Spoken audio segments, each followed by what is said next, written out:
ኣውፋራይ ማለት ወይ ከዓ ሰብ ማል ማለት ንሓንቲ ሃገር ንልምዓታ ይኹን ንቁጠባኣ ይኹን ንምዕባለኣ ይኹን ንርግኣታ ካብ ኩሉ ንርግኣታ ቁልፍ ሞተር ኮይኑ ዝፃወት ኣካል እዩ ብዙሕ ግዜ ብዛዕባ ኣፋራይነት ወይ ከዓ ብዛዕባ ርእሰ ማላውነት ጌጋ ዝኾነ ርድኢት እንዳተምሃርና ይንዓቢና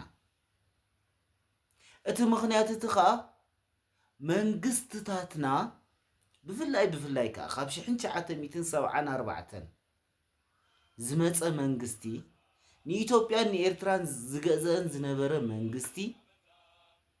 ናይ ደርግ መንግስቲ ፀረ ርእሰ ማላውነት እዩ ነይሩ ንሰብ ማል ወይ ከዓ ንኣውፈርቲ ንኢንቨስተራት ኣንፃሮም እዩ ነይሩ ከሳድድ እዩ ዝውዕል ነይሩ ብዛዕቦም ብዙሕ ትረኻታት ተሪኹ ብዙሕ ዛንታታት ኣዘንትዩ በዚች ምድር የሰላም የማህበራዊ እድገት የዲሞክራሲና የነጻነት ማስገኛ የሆነውና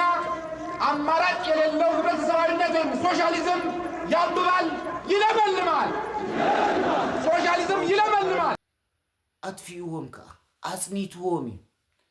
ንሓታቶም ዘይሰማማዕ ፖሊሲ ብምቕማጥ ካብ ኤርትራን ካብ ኢትዮጵያን ከም ዝጠፍኡ ገይርዎም ናይ ደርግ መንግስቲ ስርዓት መንግስቱ ኃይለ ማርያም ዘንብባ ዝነበረ መጽሓፍ ሙስኢ ተቐበረት ብድሕሪኡ ዝመፁ ስርዓታት እውን ነታ መጽሓፍ እዮም ዝውከሱ ይወደግ በልዎ ህግደፍ በልዎ እዛ መጽሐፍ የንብብዋ እዮም ነይሮም እቲ ፍልልዮም እቲ ዝነበረ መንግስቲ ኣብ ከተማ እዩ ነይሩ ንሳቶም ከ ኣብ በረኻ ኮይኖም the same book እዮም ዘንብቡ ነይሮም ሓንቲ መጽሓፍ እዮም ክልቲኦም ዘንብቡ ነይሮም ወላ ሓደ ዝተፈላለየ ነገር የለን ሓድሽ ንጉስ መጽኡ እምበር ለውጥ ኣይመጽን ሓንቲ መጽሐፍ ዘንብቡ ሰባት እዮም ተገላቢጦም ስልጣን በዚ ናይ ኮሚኒስት ናይ ሶሻሊስት ገለመለ ዝዓበዱ ሰባት እዮም ይወደግ ቁርብ ፍልይ ዘብሎ يأمن يو أبرئ سمالاونت جن منجست بزمرحو لمعات يزأمن منجست بزمرحو وفري يزأمن شو منو بعلو إيه ودك ويكا إيه عادك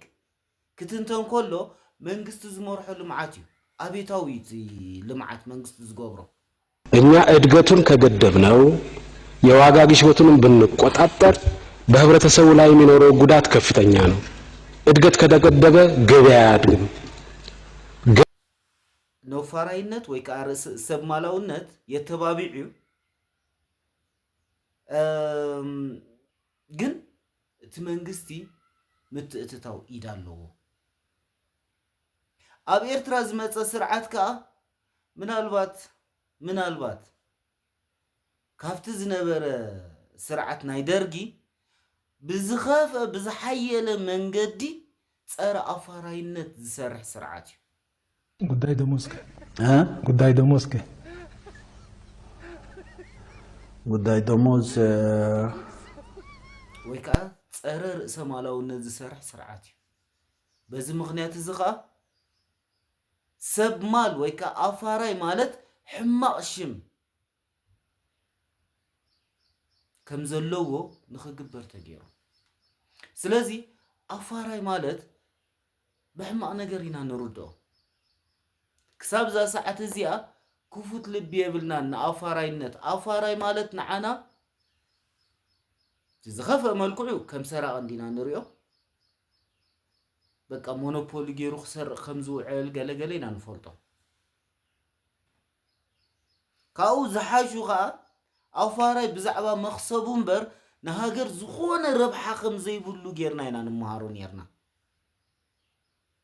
بزعبا مخصبو ترى خمز قدس ترف اللوادي ترفيه باللاندي أبزي أترى خمس قداس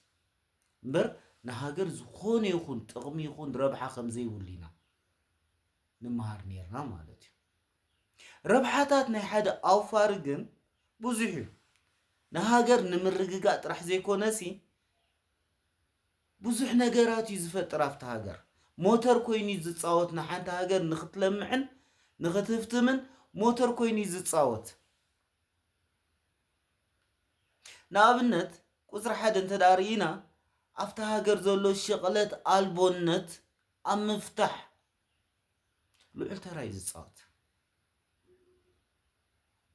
ሽቕለት ኣልቦነትን ናይ ሃገር ምርግጋእን ዝተተሓሓዘ ነገር እዩ ሽቕለት ኣልቦነት ወይ ከዓ ስራሕ ዘይምህላው ንመንእሰያት ኣብ ልዕሊ መንግስቲ ንኽለዓሉ ገብሮም ስራሕ ዘይምህላው ብሄር ምስ ብሄር ንኽጋጨው ገብር ስራሕ ዘይምህላው ማሕበረሰብ ምስ ማሕበረሰብ ንኽተፋነን ይገብር ስራሕ ዘይምህላው ብዙሕ ፀገማት እዩ ዝፈጥር ኣብ ሓንቲ ሃገር እዚ ኩሉ ዝጠማመዝ ዝተፋፈን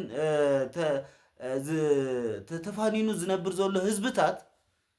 መብዛሕትኡ ኣብ ስራሕ ዘይምህላው ወይ ከዓ ሽቕለት ኣልቦነት እዩ ዝብገስ ወይ ከዓ መበገስ እዩ እምበር ኣውፋራይ ንሽቕለት ኣልቦነት ስሙ እዩ ኣውፋራይ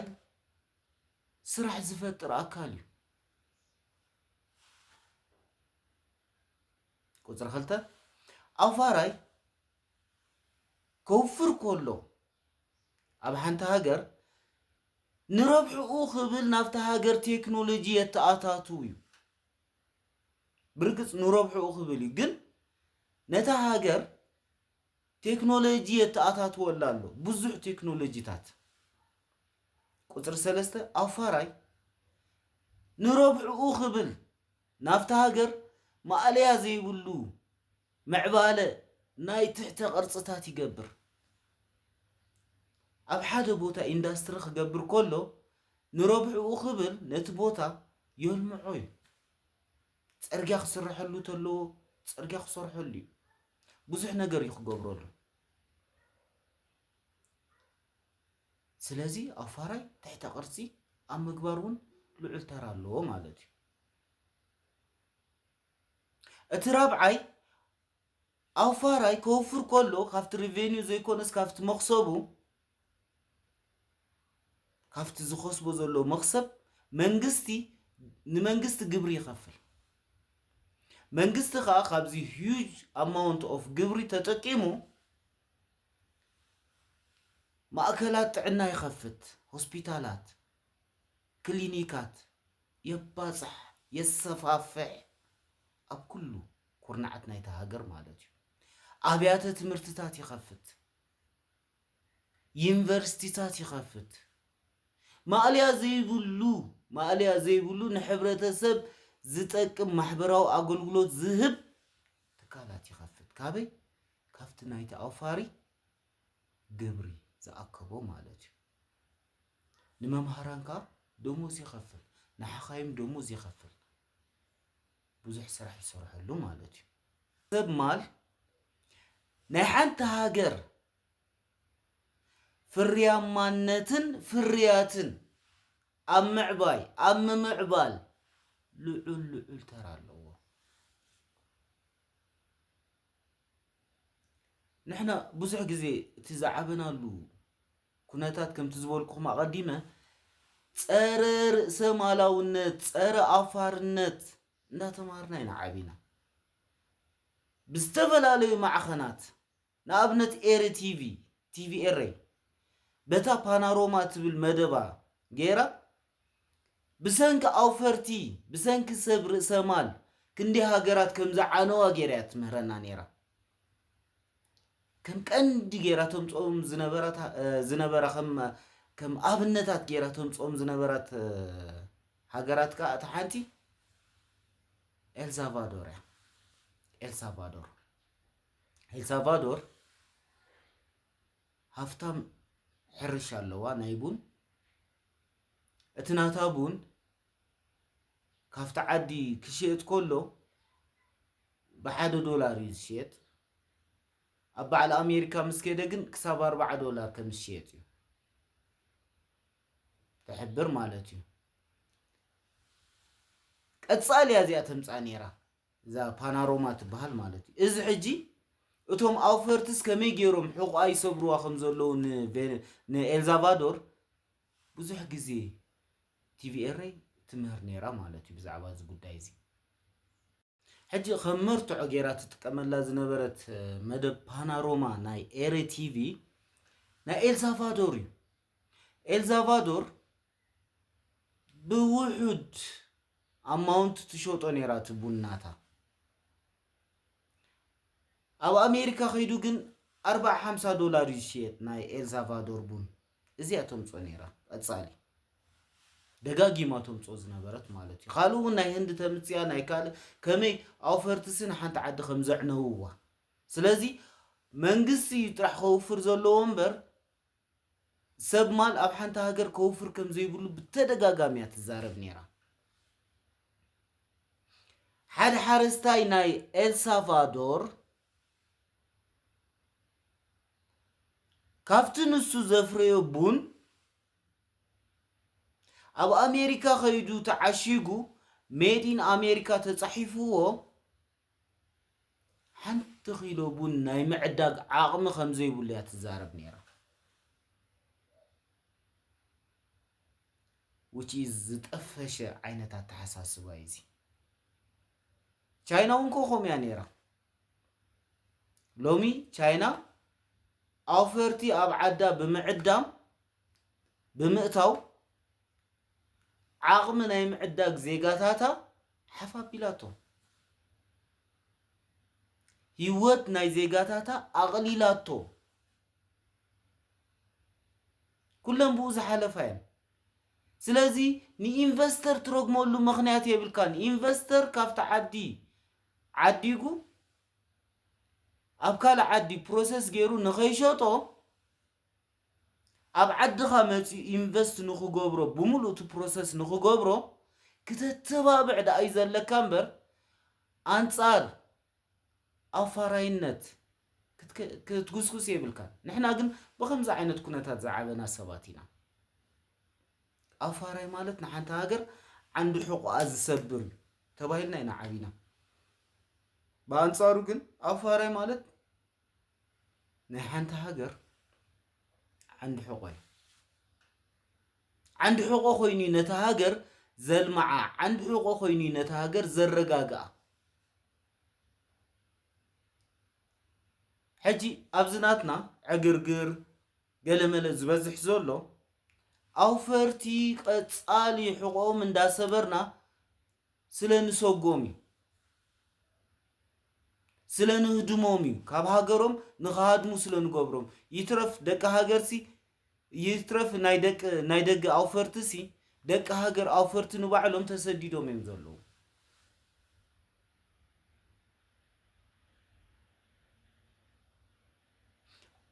حجي امبرا افريكا سي بقى نولودوታት ዝጾንሑ አውፈርቲ ዝምስጎን ከመስግንዋ ትኽእል ሃገር እንተዳላ ኬንያ ኣብ ኬንያ ቀጻል ቁልውላው ኣሎ ግን ከምዚ ኣብ በዓል ኤርትራ ዘጋጠመ ኣብ ኢትዮጵያ ዘጋጠመ ኣብ ሱዳን ዘጋጠመ ኣብ ደቡብ ሱዳን ኣብ ገለ ዘጋጠመ ሽግር አጋጢሙ አይፈልጥኒ ኬንያ እቶም አውፈርቲ ንዘመናት ዝጾንሑ አውፈርቲዮም عبيت أوفرتيو كبيت سجم كقاطم كله في هاجرتيا منقست نبين زفوت حلو مخنيات يلا وتوم أوفرتو بعلم تزراري بوم يفتحوا ويم نت زي مرققة حاجة حنت ستيبل زغونة هاجر بمبرا أفريقيا زلا كينيا ناوفرتي إثيوبيا بسنك منقستو هايلو ماريام بقى نوفراي زيت تبابع بوليسي سلازنبرا اوفرت جنا نخامنوا غزي وسدلو مالو كمزنا كينيا نولودات زقصل وفري اكايدوم نخنبرو غزي وسدلو مالو ولا غزي يودك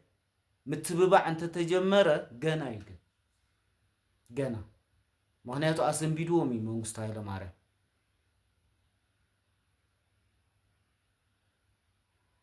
ስለዚህ ኣብ ኬንያ ዝኾነ ሽግር ክትለዓል ኮላ ጽኒ ኢልኩም ተዓዘብዋ እታ ኩነታት መን ይዘረጋግኣ ዘሎ ኢልኩም ኣብ ፈርትዮም ዘረጋግእዋ ብኸምያ ኬንያ ፍልይቲ ኮይና ዘላ ኣብዚ ምብራቕ ኣፍሪካ እቲ ሻድሻይ ከዓ ኣውፋራይ ኣብ ሓንቲ ሃገር ከውፍር ከሎ ስቴብል ኮይኑ ክነብር ከሎ እታ ሃገር እቲኣ ናይ ዓለም ትኩረት እያ ትረክብ ናይ ዓለም በቃ ኣተኩሮ ትረክብ ብዙሓት ናይ ዓለም ኣውፈርቲ ድዮም ኢንቨስተራት በልዎም ገለ በልዎም ድላይኩም በልዎም ነታ ሃገር እቲኣ ከም ሓንቲ ዓባይ ሃገር ገይሮም እዮም ዝርእይዋ ስለዚ ዓብይ ዝኾነ ክስታይ ኣለዋ ማለት እዩ ካልእ እንታይ እዩ ንኣውፋራይ ተተናኺለን ንኣውፋራይ ኣሳዲደን ዝኸሰረ ሃገራት ክትርኢ ትኽእል ኢኻ ንሓደ ሰብ ማል ዘይሰማማዕ ፖሊሲ ብምውፃእ ካብ ዓዱ ንኽርሕቕ ብምግባር ወይ ከዓ ካብቲ ዘወፈረሉ ዓዲ ንኽርሕቕ ብምግባር ኣብ ማሕበራዊ ቁልውላውን ድኽነትን ካብ ዝኣተዋ ሃገራት ሓንቲ ቬኔዙዌላ እያ ቬኔዙዌላ ኣንጻር ኣውፈርቲ ፖሊስታት ብምውፃእ ኣውፈርቲ ፍታ ሃገር ዝነበሩ ብምህዳም እዚ ኩሉ ጸጋ ዘለዋ ሃገር ቬኔዙዌላ ማዕልያ ዘይብሉ ነዳዲ ማዕልያ ዘይብሉ ጸጋ ሃገር ዘለዋ ሃገር ቬኔዙዌላ ሞኻ ስትራቴጂካዊት ሃገር ስትራቴጂካዊ ዝኾነ ቦታ ዘለዋ ቬኔዙዌላ እሞኻ ኣብ ጥቓኣሲ ዓበይቲ ሃገራት ከም በዓል ኣሜሪካ ከም በዓል ሜክሲኮ ከም በዓል ካናዳ ዘለዋ ሃገራት ብቐሊሉ ክትፍትም ትኽእል ሃገር ኣንጻር ኣውፈርቲ ብምኻዳ ኣብ ክሳራን ኣብ ቁጠባዊ ቁልውላውን ያውዲቓ ብሰንኪቲ ናይ ሶሻል ወይ ከዓ ናይ ክስታይ ኣመለኻኽታ ዘለዎ መንግስቲ ቬኔዙዌላ ነውፈርታ ካብ ዓዶም ወይ ከዓ ካብቲ ዘውፈሩሉ ሃገር ንኽስደዱ ብምግባራ ሓንቲ ቀንዲ ኣብነት ናይ ክሳራ ሃገር ኢልና ክንፅዋዕ ንኽእል ኢና ካልአይተን ዚምባብዌ ወይ ከዓ ዚምባብዌ እዛ ሃገር እዚኣ ሮዶሺያ ትበሃል ነይራ ቀደም ኣብ ዓለም ወይ ከዓ ናይ ኣፍሪቃ መሶብ እንድያ ትበሃል ነይራ ኣብ ዓለም ዓብይ ጽልዋ ዝነበራ ናይ ሕርሻ ኢንዱስትሪ ብናይ ሕርሻ ኢንዱስትሪ ዓብይ ጽልዋ ዝነበራ ሃገር እያ ኣብ ናይ ሮበርት ሙጋቤ መንግስቲ ግን ሓደ ክስተት ተኸሲቱ ኣንጻር ኣውፈርቲ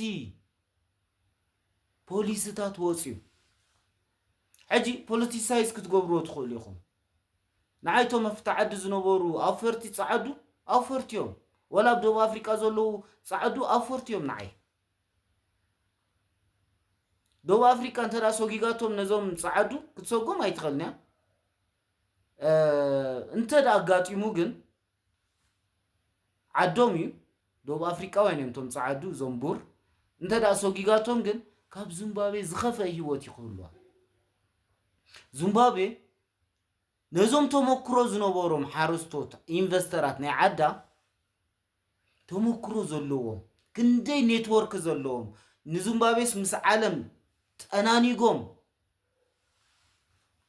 ኣብ ቢዝነስ ዘእተውዋ ነዚኣቶም ብምትንኳላ ረኺባቶ ዘላ ሽግር ረእይዎ 5 ሚልዮን ዜጋታታ ነዛ ንኸብዶም ንኽዕንገሉ ስደት እዮም ወፅኦም ኣብ ሽግር እያ ዘላ ኣብቲ ዓዲሲ በቃ እዚ ዘይበሃል ሽግር እያ ኣትያ እዚ ኩሉ ብምንታይ መፅዩ ንኣውፈርታ ብምስጓግ እዩ ዚምባብዌ ከዓ ድሕሪ ቬኔዙዌላ ካልአይተን ናይ ክሳራ ኣብነት እያ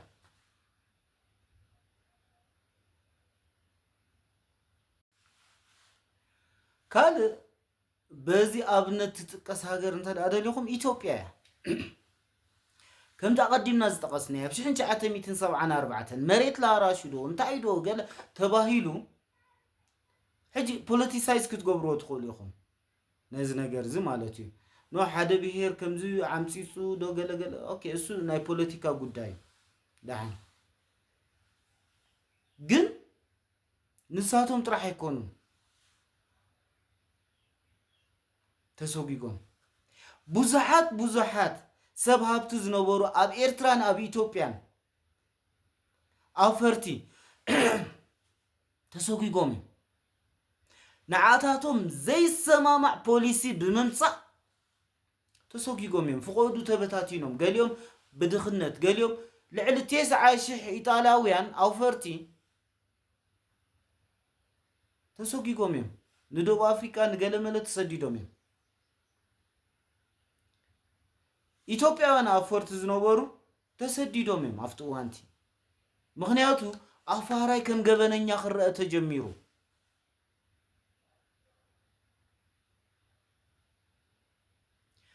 በቃ ከም ሓደ ሰራቂ ከም ሓደ በቃ መደናገር ክረአ ስለዝተጀመረ እቲ ፖሊስኻ አንጻር ኣፈርቲ ስለዝነበረ በቃ ገሊኦም ሞ ጉደፎም አየራት ከይተረፉ አየራት ካብ ኤርትራ አየራት ዝነበሩ ኺዶ አንብቦ ናይ በዓል በዋቲኒ ታሪኽ አንብቦ አየራት ዝነበሩ ሰቢ በዋቲኒ በኤርትራ ልዕሊ 72 ፓይሎታት ዝነበሩ ኣብ ሓንቲ መጽሓፍ አላትኩም ነቢል ዝበሃል ዝጽሓፋ ግብጻዊ ሓደ ፓይሎት ናይቲ ሰብ ዝነበረ ማለት እዩ ከምዚኦም ዓይነት ዓበይቲ ኣውፈርቲ ካብ ኤርትራ ተሰጊጎም መን ሰጊጎም ደርጊ ካብ ኢትዮጵያ ማዕለያ ዘይብሎም ኣውፈርቲ ተሰጊጎም መን ሰጊጎም ደርጊ ኣሳዲድዎም ንገሊኦም ቀቲልዎም ትሕቲ መሬት ቀቢርዎም ክንዲ ኣውፈርቲ መንግስት ኩሉ ነገር ናሽናላይዝድ ገይርዎ ሃጊርዎ ኩሉ ሃብቶም ባዕለይ ከንቀሳቅሱ ይሉ ኣብ ስርዓት መንግስቱ ኃይለ ማርያም ዝነበረ ድኽነት ኣብ ኢትዮጵያ ኣብ ስርዓት መንግስቱ ኃይለ ማርያም ዝመፀ ውርደት ኣብ ኢትዮጵያ ማዕለያ ይነበሩን መትሓዚ ይነበሩን ብዙሓት ሰባት እዮም ጠሚዮም ሞይቶም ኣብ ግዜ መንግስቱ ኃይለ ማርያም እዚ ሁሉ ዝመፀ ብሰንኪ መን ብሰንኪ ፀረ ኣፋራይነት ፖሊሲ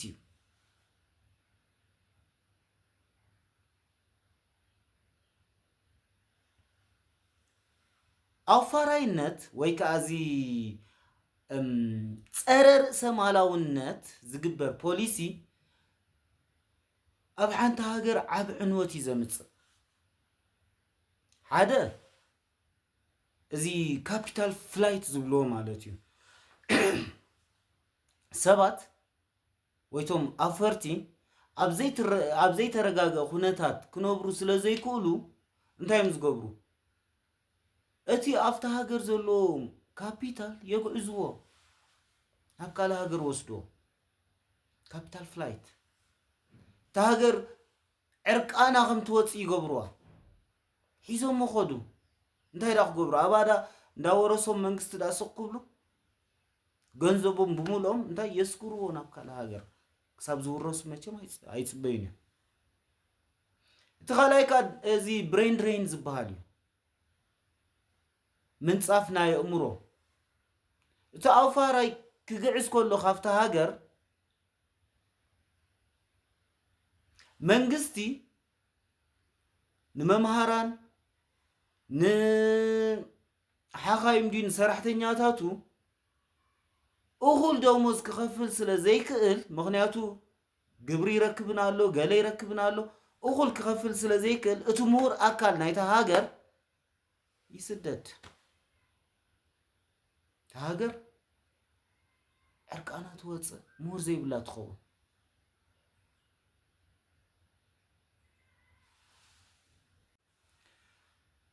اتسالساي كا اتهاجر تحت قرصتها يعنو مسرتاو لمعتا زبل كل يعنو مغنياتو نعو نختحدث نعو سيرفيس نختقبر نتي زلو مسرتاو لمعاديو قلملا زي حقزا وي زدقفا قبري تركبنا الله مغنياتو أباريراتهم يعنتهم عفرتي سلازي ولا حان تختركب سلازي تغل انت يخون اتي مسرته لمعاتنا يتهاجر يعنو بأنصارو مالتي بأنصارو نأوفرت بمصوع طرح نأوفرت بمصوع طرح سماي استسقلا هاجرات كالوا سماي استسقلا نأوفرتي بقى انتايمو بمكنخان اوف بمبال طرح سماي استسقلا قدامي عالم زاتوا هاجرات الوا حنت قباتن اتا كل غزي كاب افنا زيت طفق سنغافوريا ريسورس زبها زي بالله زخونه يخون نجر زي بالله هاجر سنغافور سالاتي بقى داي مخلوكم مجلص زي بلو فقر زلون اوفرتي سالات ارحقو زحسب ليخوان مراحقه صوري بوليسي سلازوصا نتهاجر قدام عالم كابسالسي عالم ناب قدام عالم كم تديب غيروا انبوبوا تا كابسالسي عالم نقدام عالم تبل مصحف نايل اخوان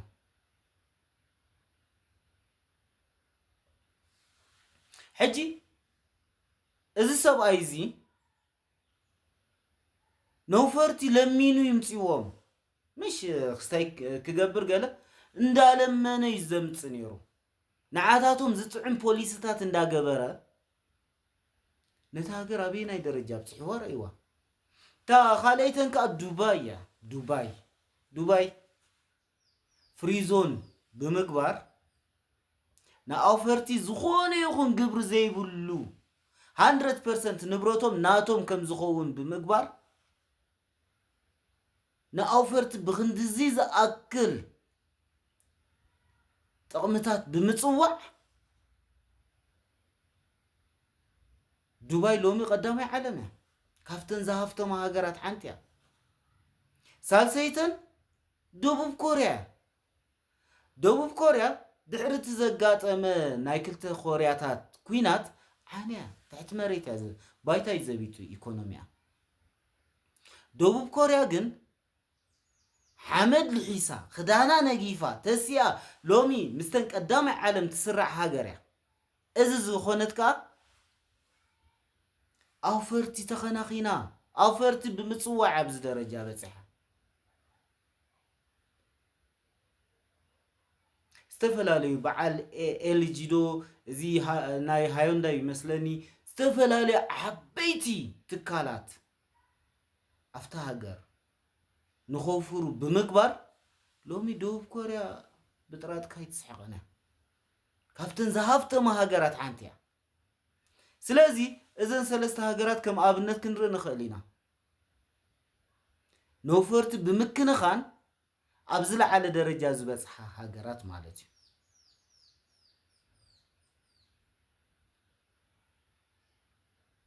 ناي اوفاراي ربحاتات ابز قصل فيديو خندرينا اب حنت هاجر ديتيل بديتيل كندرينا كابني افريكا لومي بعيننا ندار انا يا بسنك اوفرتي تمعبل زله هاجر زخونه استراتيجيكاوي طقمتات وي ربحاتات زي بالله جنك بسنك اوفرتي سماي تديب زله هاجر كاب جيوغرافي زتنصلت هاجر رواندا نوفرتي تغبرو زله لعلت أمته نوفرت تقبر زلا متببع حنتي نجر زي بالله هاجر لومي مرآيا ناي نوفاراي بمكن خان زركب ربحة كيرنا خنصوع عن خالينا